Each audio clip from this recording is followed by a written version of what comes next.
Hey, welcome. This is Nothing But Fine, and I'm Emily Trotter. So glad you're here. We're going to get into the Old Testament today, which I know everyone is super excited about. I do love the Old Testament. There's so much truth there, and it's just good. It's just good, and the stories truly are. It's like a soap opera. It really and truly is. It just some of it now. Some the language does get a little boring, and all the names and all the places that we just can't visualize. I can't. If you can, wow. But I can't always visualize where what is and what it all means. Sometimes that's why I have to do a lot of looking up of words and places. But yeah, it's so exciting. So if you want to get some notes that I have painstakingly gone through, no, it's not painstakingly. Not everyone does, but there are notes for each episode that is on the website nothingbutfine.com, and it is under the podcast tab, and it'll say notes in there. While you're there on the website, you should sign up for my newsletter. It comes once a month. It is not really Bible talk related, but it's me related. I can tell you what I've been up to. It'll show you the latest podcasts, what's been going on Instagram, and then what I've been reading or what I've been doing. And usually it has a product or two that I'm loving. And if you want to be a bigger supporter than you already are, and I know that what you're already doing by being here it's more than enough. But if you really want to go the extra mile, I have a Shop My page, and you can go through the links that I give and look at stuff that I buy or want to buy. And then if you buy it, I might get $1. That is just up to you. Okay. But it is there, and the website has all kinds of different stuff too. If you're not watching on YouTube, you should do that. You can see that I got a new haircut, and I've gotten my hair half up, half down, like a small child today, and it's very yeah, I'm real self conscious about it. So there's that. And if you're not on YouTube, you don't see that, and this makes no sense to you. But you can follow me on YouTube, and if there ever get to be, I think maybe 1,000 of you, I think YouTube will send me a quarter. So that would be exciting. But anyway, that's not the point. That's not why I'm doing this. Here's why we're doing this as we get into the Word. Now, before we get into the Old Testament, I do want to start out in Matthew, because this is going to shed some light. This is going to make sense. And this might even be the reason that God wanted this put in his gospel, so that, because they're like, look, we've already dealt with this once before. We need to warn this new generation what happens. Okay. So we're in Matthew in chapter 5, and this is the Sermon on the Mount, right? This is towards the end. It is chapter 5, verse 33 through 37. It says, again, you have heard that it was said to the people long ago in the Old Testament, do not break your oath, but keep the oaths you have made to the Lord. But I tell you, do not swear at all, either by heaven, for it is God's throne, nor by earth, for it is his footstool, or by Jerusalem, for it is the city of the great king. And do not swear by your head, for you cannot make even one hair white or black. Simply let your yes be yes and your no, no. Anything beyond this comes from the evil one. And I say this all the time. May your yes be yes and your no be no. And can people say that about you? Are you trustworthy? Do they know that you mean what you say? Whether it's a promise that you've made, or if you're saying this is what I'm going to plan to do, that you're actually going to follow through and do it. Can you be relied on? I think this is so important. And that is a very big thing to me, is if you've said you're going to do something, are you actually going to do it? And I hope that's something that I strive for. If I have committed to something, if I say, yes, I will do that, I really want to stick to it and do it. Otherwise I'll feel terrible about myself. Because the Bible says, may your yes be yes and your no be no. May you be dependable and reliable, that people will want your help and know that they can trust you. Okay. Then also in Matthew, and this is one of my very favorite verses, it's Matthew 12:34. And it's, it this is where it's, I love this verse. So this is obviously Jesus, it's in red letters. It says, because he's talking to some Pharisees, because it says, you brood of vipers, how can you who are evil say anything good? For out of the overflow of the heart the mouth speaks. Oh, I love that. Out of the overflow of the heart the mouth speaks. So whatever is in your heart, if it's dependability, if it's you being honest and being true to your word, that's what's going to speak out, and that's what's going to show, right? The good man brings, I'm going to keep reading, because there's something good later, and that we're going to just I'll tell you when we get there. Well, it's all good, right? But the good man brings good things out of the good stored up in him, and the evil man brings evil things out of the evil stored up in him. But I tell you that men will have to give account on the day of judgment for every careless word they have spoken. For by your words you will be acquitted, and by your words you will be condemned. And that careless word there means ineffective speech.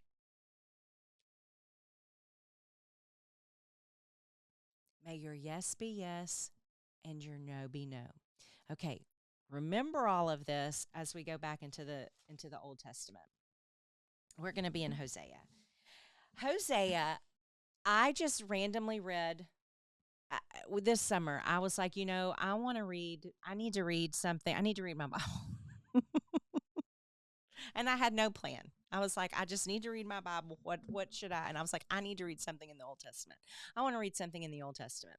And I know that I've read Hosea before. I know that I've read it. I don't remember anything about it.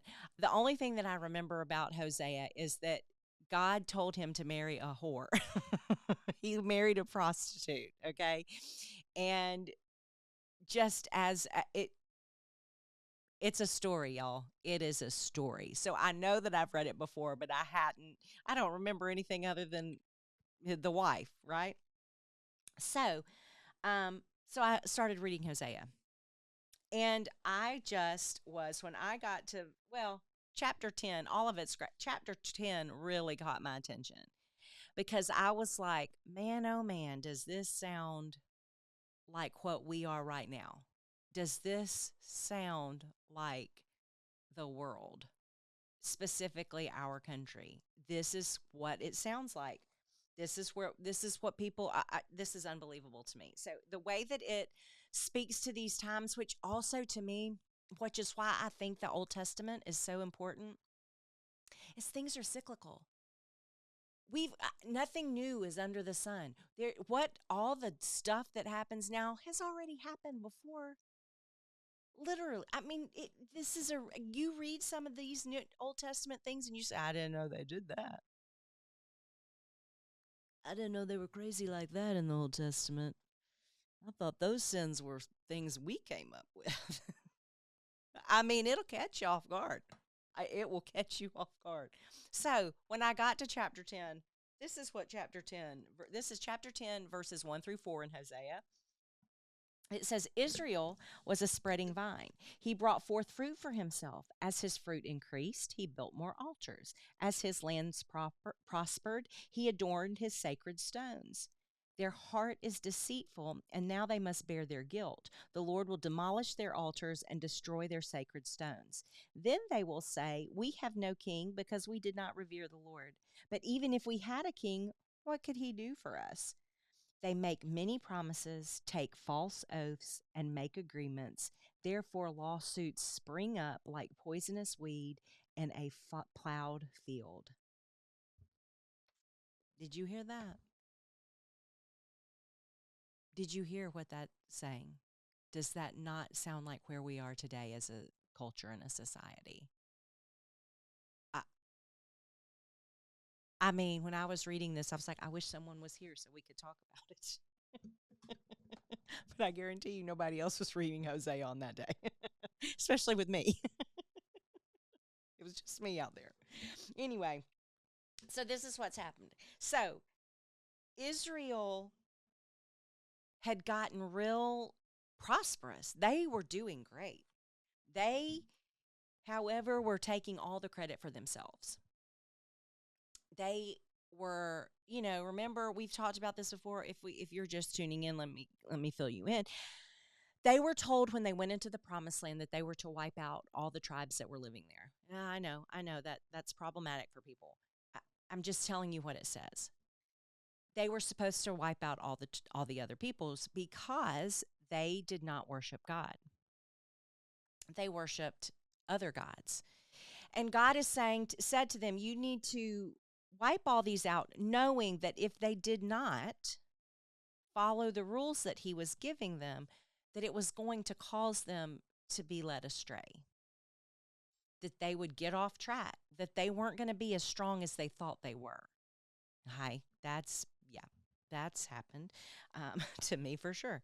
I'm going to, this is a stupid analogy, but it works. Look, I'm going to buy this pack of, let's say Thin Mints.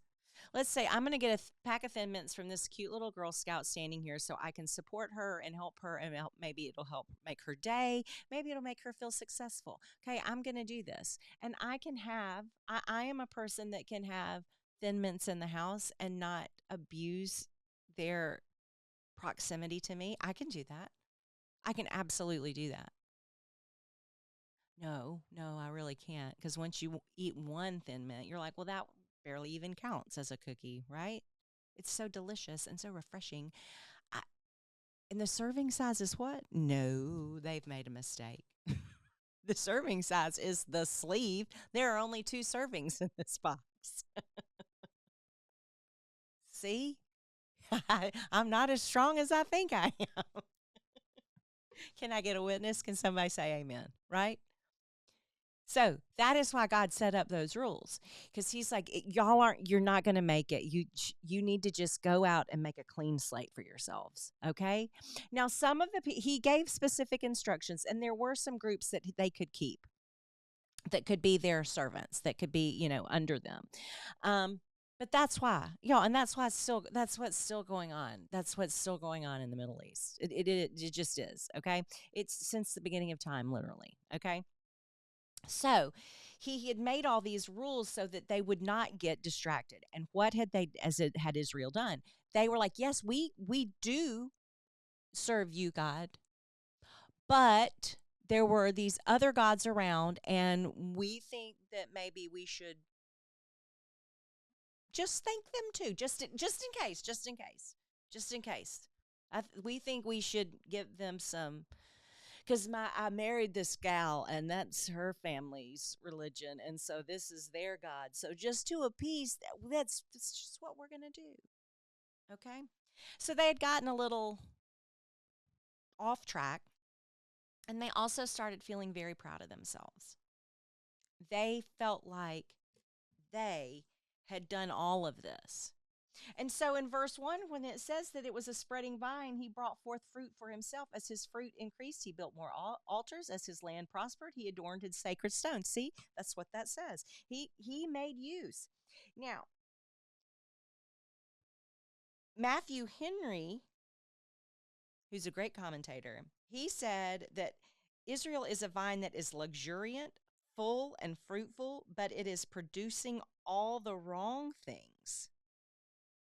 He says he made use of his wealth in the service of his lusts, and not to the honor of God who gave it to him. He was prosperous, but he wasn't bringing in good fruit. He was bringing in the wrong fruit. And God lets that go on for a little bit, and then he says, you know what, you're not. This is what Hosea. This is why Hosea the prophet was in here. And he said, their wealth, their heart is deceitful. Their heart is deceitful. It says this states the obvious. It's divided. It's not paying attention to what, it's not paying attention to who, or it's not that it's not paying attention, it's not remembering. It's not remembering where all the good came from to begin with and what allowed them to even be there in the first place, right? So, do you see? Do you see that? Look, now let's go back to further back in the Old Testament. We're going to go to Deuteronomy. Deuteronomy 8, 11 through 20. Sit tight. Here we go. This is Moses, okay? Be careful that you not forget the Lord your God, failing to observe his commands, his laws and his decrees that I am giving you this day. Otherwise, when you eat and are satisfied, when you build fine houses and settle down, and when your herds and flocks grow large, and your silver and gold increase, and all you have is multiplied, then your heart will become proud, and you will forget the Lord your God who brought you out of Egypt, out of the land of slavery. He led you through the vast and dreadful desert, the thirsty and waterless land, with its venomous snakes and scorpions. He brought you water out of hard rock. He gave you manna to eat in the desert, something your fathers had never known, to humble and to test you, so that in the end you might go well with it might go well with you. You may say to yourself, my power and the strength of my hands have produced this wealth for me. But remember the Lord your God, for it is he who gives you the ability to produce wealth, and so confirms his covenant, which he swore to your forefathers, as it is today. If you ever forget the Lord your God and follow other gods, and worship and bow down to them, I testify against you today that you will surely be destroyed. Like the nations the Lord destroyed before you, so you will be destroyed for not obeying the Lord your God. Moses warned the Israelites what would happen if they strayed. This he could be talking to the same Israelites. This is a long time in between. Moses wasn't alive. He died before he got to enter the promised land. This was a long time before, because they've already come in and they've already settled and they've already done, and now they've done so well. And what have they done? They've done it. And also, God knows us so well. He knows us so well. He's like, Moses, tell him this. You got to make sure they know this, that if they don't stay with me, they're going to get all screwed up. It's going to be messed up. It's going to get messed up. He's told him that in Deuteronomy. Moses already warned that. Okay, obviously they didn't get the message when Hosea came around. So Moses has told Israel, this is what I read this in a note, I believe, in my new Bible. I'm going to show you. I'm going to put a link. I've linked this before in my newsletter if you subscribed. This is it's a Bible. It's a journaling study Bible by Crossway, and it's an ESV. But the cool thing to me is my friend Luli Wallace. Can you see it? Yeah, there we go. My friend Luli Wallace, this is her artwork on the cover. So cool. So cool. And what a precious person it is. This is Luli. Focus on that. Yeah. And it's just pretty. It's a pretty Bible, and it's got wide margins so that you can do what did I've marked so many things in here that I don't know if this is what I want to tell you or not. No, that's for something else. But it's got wide margins, and it's got really good notes in it, like the footnotes. So look, see the wide margins? See all those notes down there? So one of the notes in Hosea said this: pride comes from forgetting life in the wilderness and failing to apply its lessons in Canaan. Pride leads, see, I wrote it everywhere. Pride leads to forgetfulness, and forgetfulness leads to idolatry and perishing.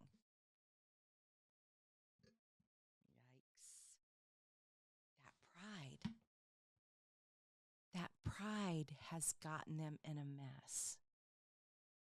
the pride and from the of being proud of where they've come and all that they've done, and oh, we have done so much. I mean, what does verse 3 say? Verse 3 says, then they will say, we will have no king because we did not revere the Lord. That's why we don't have a king. We didn't revere the Lord. So they're kind of calling themselves out on it. Then it says, but even if we had a king, what could he do for us?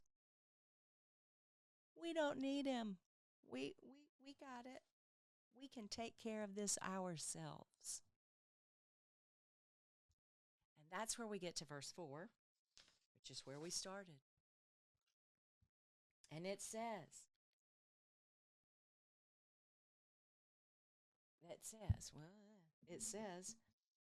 they make many promises, take false oaths, and make agreements. Therefore, lawsuits spring up like poisonous weeds in a flowerless field. That their word means nothing. It means nothing. Is that any way to live? Is that any way for prosperity to continue? It'll be all good for a while, and then it's all going to go off the rails. Because it's a domino effect, isn't it? This may be an unpopular opinion, and I know lots of attorneys, and I don't want to, I'm not, and insurance agents for that matter. But this is what happens. As there are more lawsuits and more things, and because it's just arguing, isn't it? It's just arguing.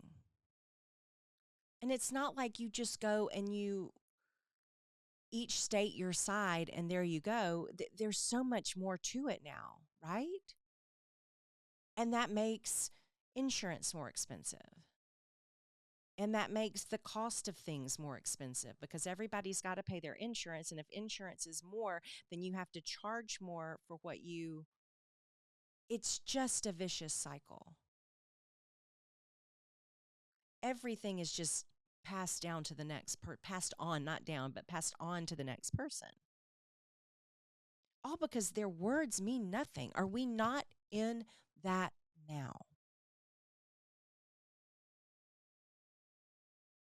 It doesn't matter. They don't have a king. Wouldn't matter if we had one. We don't need one.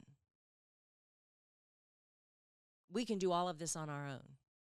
Doesn't matter if you have a king or elected officials. It doesn't matter which party you vote for. We have created a society where people just say whatever they want. People say whatever they want. Yeah, we're going to do that. Yeah, it's going to be great. Oh, no, I'll never do that. Are they trustworthy? And if they're not, what does that teach us? What are we teaching future generations? What are we teaching our children? Because we're not teaching them, may your yes be yes and your no be no. We're not teaching them that out of the abundance of their heart, the mouth speaks. That's not what we're saying. We're not teaching them that what we have, yeah, you work hard for it, but how do you work hard? How do you even begin?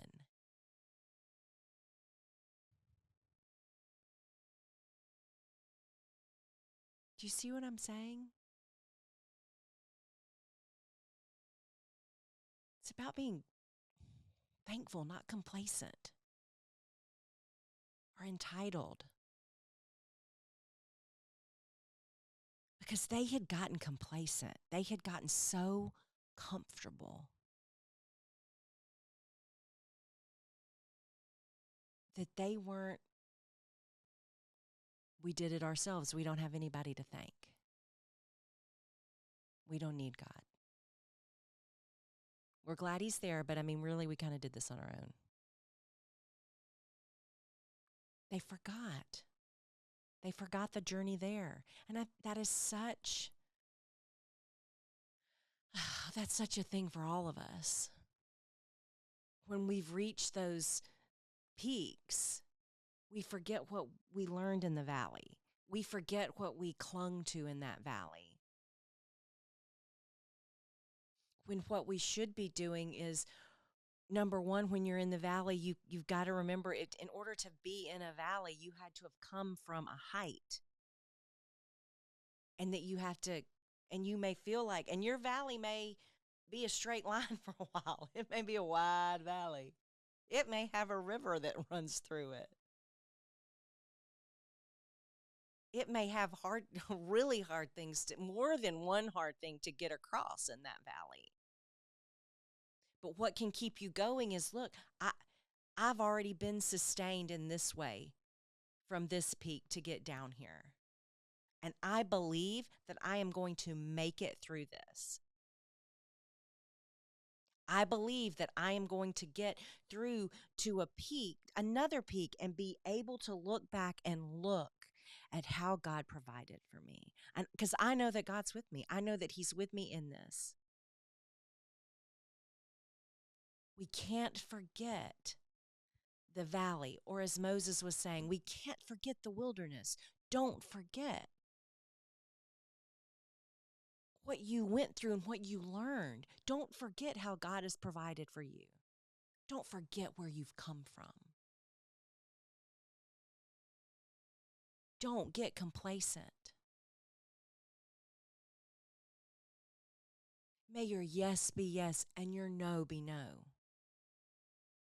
And that abundance in your heart, may it be God. May it be Jesus. May it be your love and kindness and compassion. May it be the fruits of the Spirit that what causes you to speak.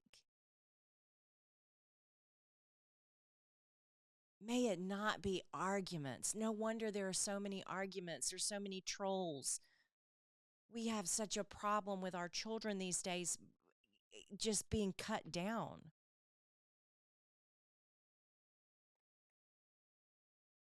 May that not be what speaks.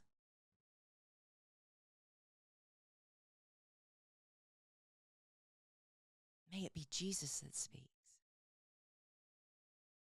May that be where the abundance of your heart,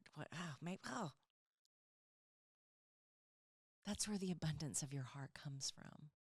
The good stuff. Not the anger and the bitterness and the strife and the turmoil. May your yes be yes and your no be no. Because Jesus loves you a lot. There's some abundance.